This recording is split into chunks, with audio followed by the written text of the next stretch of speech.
How can we learn from the past? It is a story that Americans are challenged with all the time.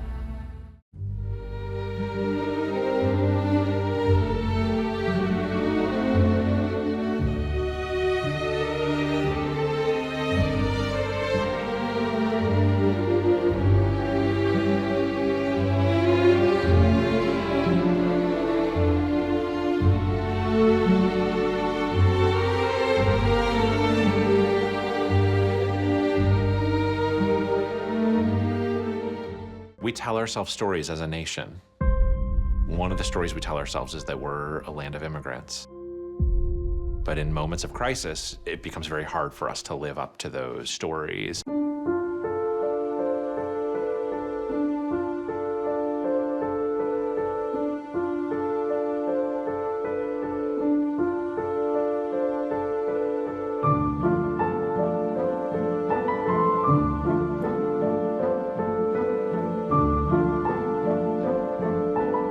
The anxieties about urbanization, about unlettered, untutored, relatively uneducated peoples coming in large numbers, the sense that disease was a problem, all of these worries were amalgamated into a belief that immigrants caused these problems. You know, Mark Twain, our great writer, once said, or is supposed to have said, that history doesn't repeat itself, but it rhymes.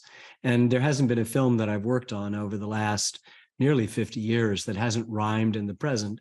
And that's because human nature doesn't change. Human behavior doesn't change. The same, degrees of virtue and villainy, of greed and generosity exist. So every film rhymes. What was surprising, what was startling is that as we began work in 2015, I knew it would be speaking to the present, but I had no idea by the time I was finished how directly it would be speaking to the rise of authoritarianism, the rise of anti-Semitic rhetoric, the rise of hate speech, the kinds of things that you see in the lead up from the American side and also from the German side to what happened in the 1930s and then what we now call the Holocaust. The fragility of civilized behavior is the one thing you really learn. Because these people who we now see in these photographs, these sepia photographs, and they're receding into time, they're no different from us.